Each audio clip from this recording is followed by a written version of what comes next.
Hello, everyone, and welcome to the Medill State of Local News podcast. And for a number of you, I hope it's welcome back to the Medill State of Local News podcast. My name is Tim Franklin. I'm the John M. Mutz Chair in Local News at the Medill School at Northwestern University, home of the Local News Initiative. So for those of you who've joined us before, you know that we've mostly talked to CEOs and leaders of legacy news organizations. But for this episode, we're switching it up. We're talking to the top editor at one of the nation's fastest growing digital local news networks, and one with a novel business model. Holly Moore, executive editor of Axios Local, welcome to the podcast. Thanks, Tim. I'm super happy to be here. Well, we're super happy to have you. Thank you for making the time. So I have a lot of questions for you, Holly, and I know there's going to be a lot of curiosity about what you're up to at Axios Local. Before we get to that, though, I just want to take a few minutes to give our listeners your background as well as a little bit of background about Axios Local. So while you're leading a digital news network now, Holly, you actually grew up in a legacy newspaper household. And you're correct. Your dad worked on the business side of a newspaper. You've been in legacy newsrooms for much of your career, but you kind of fell into digital news in your first job at the Tallahassee Democrat. You were working on the sports desk at night in the late 2000s and teaching English full time. You were the youngest person on the sports staff, and so by default, you ended up interneting, as you've said before. Tell us a little bit about your journey and how you ended up in this place. Yeah, no, I think that's what you just said is exactly right. I kind of fell into the job because my dad worked at the paper. So when I was growing up, I'd sit at the breakfast table, eat my Cheerios, and he'd hand me a print copy of the paper, and I'd sit there and read it. And so after I graduated, he was like, "Oh, there's a copy editor job open. You should apply for it." And I was thinking, yeah, sure, I can do grammar really well. I know that. And I took the test, and I'd never done AP style, and I failed it miserably. And so they were like, and yet here you are. Here I am. So I was working on, they were like, the copy desk is probably not the spot for you, but we have this job taking preps calls and doing agate for the paper. So if you want to learn the ropes, this is a good spot for you. So I took that opportunity, and that was right around the time that newspapers were trying to post their things to the web. So they had a web producer job open up, and they said, who can do this job? You, youngin' in the corner. I was like, I don't know what a web producer does, but sure, I'll try it. And so my job was literally staying up until the paper was put to bed and copying and pasting the stories and putting them into the CMS so that the newspaper would be on the website in the morning. And funny enough, I think for a period of time, actually, our e-edition at that time was more popular than the website itself. And so another part of the role was putting links in the e-edition to the website, which is hilarious just to think back at that time. But yeah, so you learned web production and AP style from scratch. What a time! Yeah, on the job training. There's nothing like it. Absolutely. We also launched a bunch of Facebook pages, and I trained the reporters how to use Twitter. So Axios Local just turned 5 years old. Happy anniversary, by the way. Thank you. Axios Local, for most of our audience, I'm sure, is well aware, but for those maybe who aren't, a network of email newsletters in 37 markets across the U.S. That's expected to climb to 43 by the end of this year, and maybe in the hundreds in the next few years. The newsletters include original local reporting, and are curated quick reads, or as you like to call it at Axios, smart brevity, covering local politics, events, trends, major happenings. They're typically delivered in the mornings. The business model is based on advertising in the newsletters, paid memberships, and events. Axios Local started in North Carolina when the company acquired Charlotte Agenda back then. So, Holly, walk us through what was the editorial philosophy of Axios Local when you started 5 years ago, and how has it evolved over time? Yeah. So you're right. Axios Local started. So Axios the company that a lot of people are more familiar with, the national brand, focuses a lot on topic-based reporting. So your politics, your policy, business, tech, a lot of AI. And so it's about to turn 10. I think we're no longer in startup phase, but it still feels like very young and plucky. And the Charlotte Agenda was the first local newsletter that we acquired. And I wasn't at Axios at the time, but it was a major success, very popular brand in the community, very strong on social. And our founders, Jim Vandehei and Mike Allen, saw that and said, this is something that we could probably replicate in other cities throughout. And so they acquired it and tried to do the Charlotte Agenda model in other cities. And it definitely works. Charlotte is still one of our strongest newsletters that we have. But I do think that we shifted a little bit away from their model is more almost like a little bit like the legacy organizations do now. So they're doing like real-time news, and we call it the whole buffalo, where you take a piece of content and you put it on multiple platforms.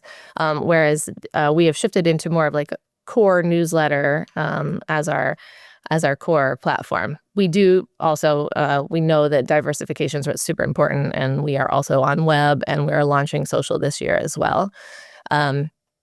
The thing that is super interesting, I think, is that one of the things the Charlotte Agenda did really well, and we are replicating that in all of our cities, is lifestyle coverage is as important to us as the capital J journalism news. Mm-hmm. We want to shine a light on dark places. We want to make sure that we're opening people up to what's happening in their communities, and but I think what they're doing on the weekends and how they're living their best lives in the community is just as important. So like you can target a savvy professional audience that cares about the facts of what's going on, and they also want to know where the best sushi restaurant is. Right. So use the phrase "the whole buffalo." I've been in newsrooms for decades. I've not heard the whole buffalo. I think that's a Charlotte Agenda thing. It definitely, okay. The Charlotte team uses it all the time. It's like you're taking the news, and then you're going to make sure that you're going to slice it and dice it and use it on all the platforms. So you've got your story, you're going to put it in the newsletter, you're going to have a version of it for the web, you're going to make sure that you've got a version of it for social. Yeah, it's a funny one.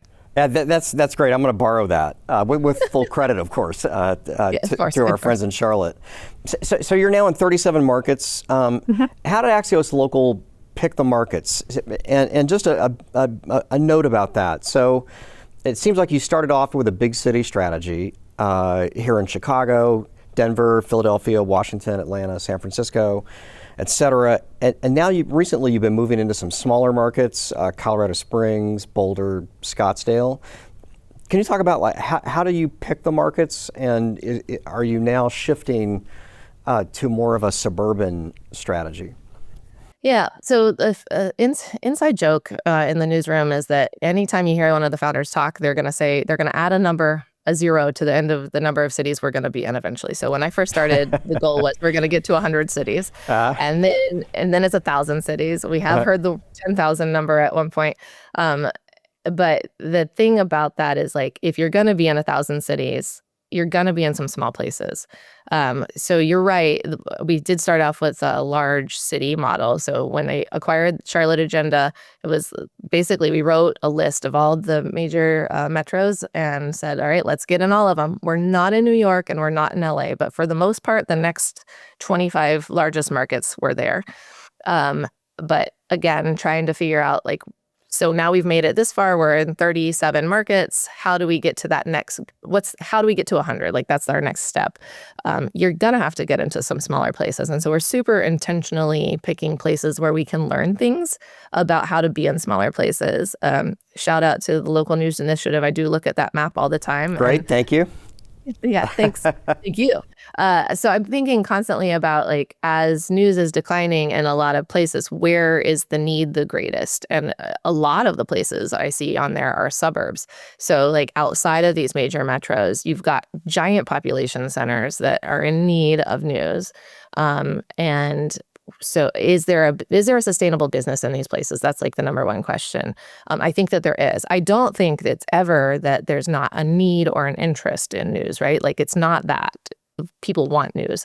It is, can we sustain a business? And so we have been intentionally playing with smaller locations. So we've got, last year we launched Boulder and Huntsville. Those were our first one-person reporter markets. So can one reporter cover an entire community? That was one of the questions we were looking at.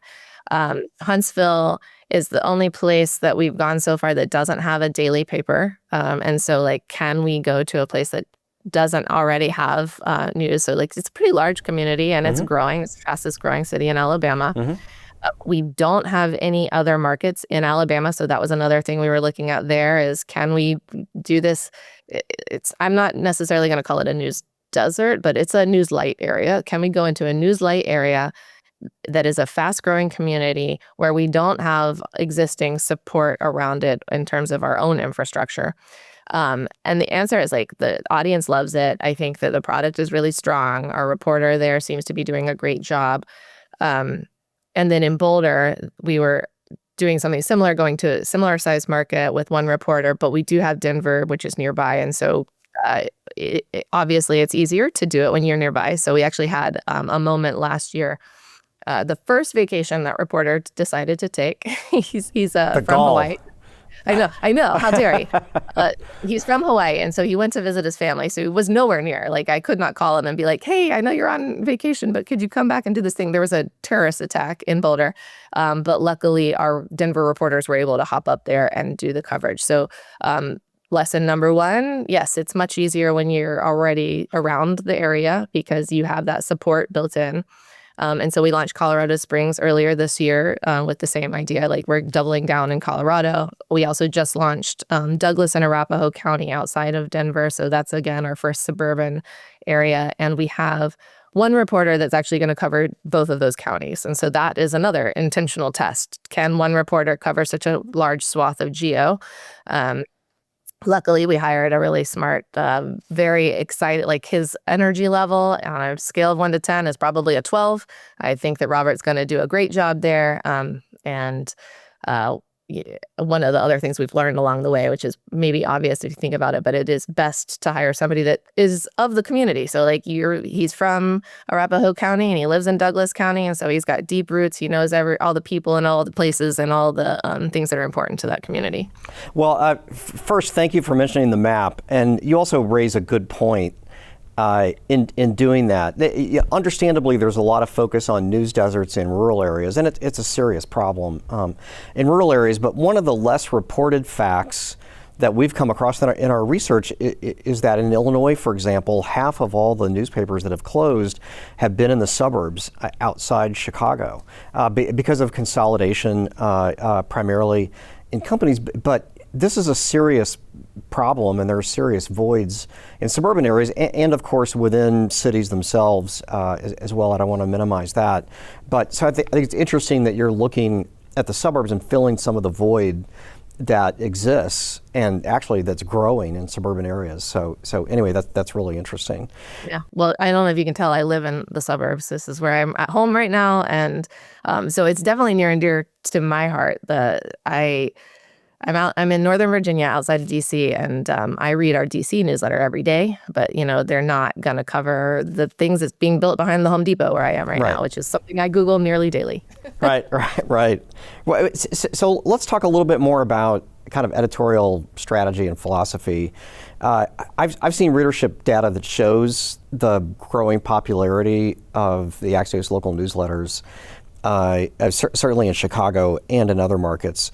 But how would you respond to criticism that Axios Local is quote unquote light, that it's superficial, that it's aggregating news from others and is kind of lacking in enterprise reporting? I'm sure you've heard these criticisms before. How do you respond to that? I mean, I would just say that anybody that thinks that should read the product, because we sometimes can conflate short for shallow, and they're not at all the same thing. We're just very respectful of people's time. I mean, I'm sure that you're busy as well, Tim. I don't have time to sit down and read a 45-minute narrative every morning. I love it. I listen to podcasts on my way into work in the commute, but I want my news very quickly in smart brevity. So we are trying to respect the audience's time. And yes, it is interesting. You do see a lot of news orgs trying to do a little bit of smart brevity, but I think that there is a mix-up that it is about the actual physical style of it. There's some bolded words, we call them axioms, at the front, and bullet points, and it makes it very easy to like get through the story quickly. But it's actually a lot less about the physical style and more about the why it matters. And so the goal is to get why somebody should care to read something as high up as possible. Our newsletters, we definitely do aggregate in them. Like we have a news aggregated card in every newsletter. And that is less about, leaning on what other people are doing and more about not trying to duplicate. Like if there's an important story that we think our audience should read, we are happy to point to it and want to. Think of it as like your guide to the city. We're going to give you the news that we think is important. And if there's a story that we read that we're like, our audience should read that too, we're going to drop it in there. Yeah, well, look, and I religiously read the Chicago Axios Local every morning as part of my morning routine. And I also like the fact that in addition to being a quick read and bringing me up to date on what's happening in the area, it also feels personal. It feels like I know the authors, so to speak. That seems to be part of the strategy here too. Yeah, that is super intentional.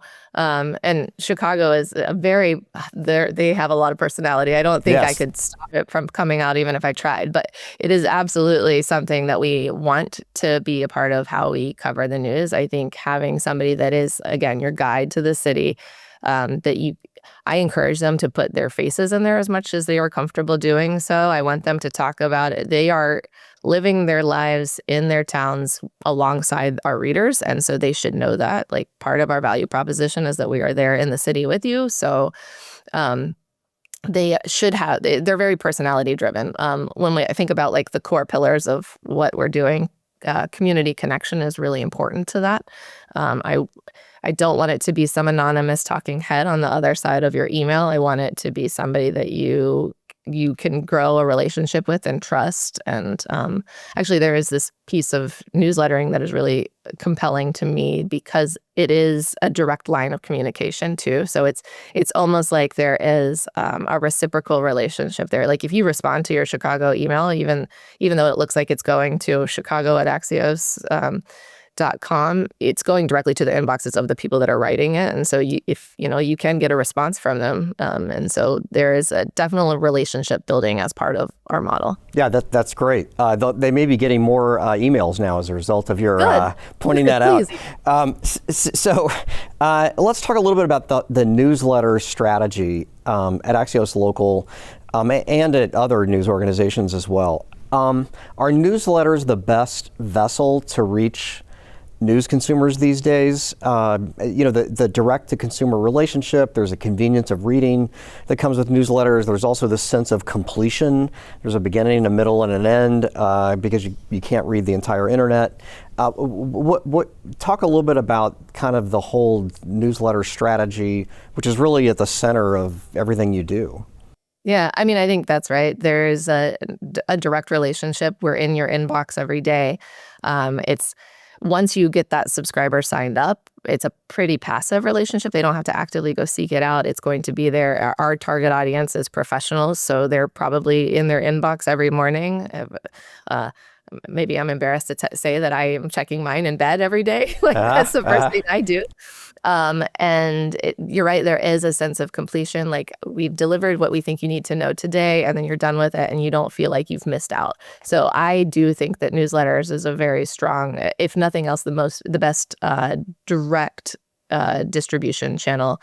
I definitely think that we need to be diversified on all the platforms. So newsletter, site, and social as well. But I think that newsletters are really important, especially in this moment where AI is becoming a thing. So you know that you've got this like gated, it's almost like a gated delivery mechanism. So you're only going to get what we decide to give you, and not, you're pretty sure where it came from, For sure, absolutely. And We follow audience data here at the Local News Initiative, and we've seen the huge impact that people going straight to AI platforms is having on digital traffic to news sites. And so the question then becomes, how do news organizations reach audience if in fact their numbers are declining and sort of the folks are going in the top of the funnel? And so it seems to me that newsletters at the moment may be one of the best strategies or ways to reach news consumers. Yeah, I mean, I think we're definitely deep in the funnel with the newsletter, and that's not to say that there isn't risk in newsletters, because emails are like your inbox is going to summarize your emails as well. And so you just have to make sure that you're focusing on the right metrics, which are like engagement metrics. Are people opening them every day? Are there links that they're clicking on to show that this is an active, interesting email to the signal to the inbox? Yeah. Oof, what a time. Think through, like, if your business is based around programmatic advertising, you're gonna have to like shift some thinking, I think. Yeah, it's tough. No, it's really tough right now. So we've been talking about newsletters, but Axios Local recently launched on Instagram in all your markets. What's the goal with that? Yeah, we want to be where the audience is. As I mentioned earlier, the Charlotte agenda was on social to begin with. It's actually have like a lot of followers, and I think that there was something about that particular time period where everyone was growing on Instagram, and we've seen a lot of success. They monetize that channel, and so we would love to monetize all of them. We did an experiment where we had launched Instagram in a few markets and focused on like an influencer-led strategy. The truth is, unfortunately, like with our small staffing, we can't put an Instagram person in every market. And so we waited to launch everywhere until we could find the right technology that would allow us to do that in an easier way. And so we did find a tool that will automate our social posting. And so like we post our stories that run in the newsletter and run on web. It goes into this tool we're using, Marfeel, and it will actually version the story. So we can opt to either pull like the top 3 paragraphs of the story, or it will summarize it, and it generates the image using the photo that's on the story. It puts the headline on it for us, and it gives us a version of the story. So it makes posting much easier, which we can ask the reporters to do. If it took down the timing for each individual post, went from 45 minutes to 5 minutes, wow. Which makes it much more doable at the scale that we're trying to do it. Sure. And we know, there's additional audience. It's almost like in this year, 2026, if you're not on Instagram, do you even exist? Yeah. We actually had some folks on our sales team were telling us that when they would get pitched, if they weren't familiar with Axios as a brand, they would go to Instagram first and be like, well, I don't see you. Are you even real? Interesting. Well, yeah. So we've talked about newsletters. Let's talk about the other part of your business model that I think is interesting. So in our State of Local News report last year, we saw that networks are the fastest growing segment of an otherwise shrinking local news ecosystem in most places. And in addition to Axios Local, we also detailed the growth of local news networks like Patch and Tap Into. With your network model, you can centralize technology, you can centralize back office, you can share resources. Do you think that networks could be one of the solutions to the local news crisis across the country? I mean, yeah, I think one of is the key word there, right? I don't think there's a one size fits all. And I think depending on the audience you're going after, you just have to be aware of that. But we think that there is absolute opportunity in like economies of scale, right? So we have a product and tech team that's centralized that allows us to do really sophisticated things on the tech side. We actually have a proprietary CMS now. As I mentioned, we looked at the social tools. So we now have like one tool that we are able to put all 36 accounts into, and we will launch in other platforms later this year. We have, we have a marketing team that's centralized. We have a people team that's centralized. So all of the stuff that isn't the journalism that's required to be on the streets to do, we can take advantage of having a centralized team doing that. Yeah. And so, Holly, you spent 17 years or so of your career at Gannett, now USA Today company. About a decade of that was at USA Today itself, and then the other 7 years at Gannett. So, what's the difference, do you think, between the Gannett network model? Gannett is famous for centralization, not just of the business side, but also in its newsrooms across various parts of the country. What are the key differences between a network like, say, Gannett and your network? Yeah. So I think a couple of things. One, just the size of the company is vastly different. A lot of the Gannett markets they were their own autonomous entities before they became part of Gannett, whether that they were like part of Knight Ridder before or other places. And so they have, even though they are also taking advantage of the scale, they also have a lot in each individual market that allows them. So like maybe Detroit, the Detroit paper had its own sales staff. It had its own people team locally. And so like they've kind of taken that and teased it out as through the years. So they're still much larger in each individual market. And then from the editorial perspective, there definitely is a bit of a difference. My job actually when I was at USA Today was to coordinate the network coverage. And so I would, anytime there was a big major news event happening in one of the local markets, I would call the reporters on the ground or the editors there, and we'd all get on a call and coordinate coverage in that way. And at Axios, it's very different. We almost like don't try to do that. So we want the local markets to do what they think is ideal locally. And if it bubbles up to national, we might put a national person on it, or we might pick up exactly what they're doing, but there's no coordinated effort to have like an anchored story. And that's really intentional because we want them to have, the local folks to have autonomy over the story that they're creating. So local journalists do have autonomy in your yes, network. Oh, for sure. They absolutely do. We want it to be smart brevity. We want it to be a well-rounded newsletter. But our editors even are centrally located. And so our editors aren't assigning the reporters either. So the reporters are saying, this is what I'm covering today. And if it sounds a little weird, then the editor might be like, well, let's talk through that. But we trust the reporters wholly to know what's going on in the ground better than, like, I could not tell you what Chicago should lead with tomorrow. I can tell you if I see it and it looks weird, I'll go, is that right, Justin, Monica? But 10 times out of 10, they're going to be like, Holly, we know what's going on. And I'll be like, oh, okay. Yeah. Well, I think they do.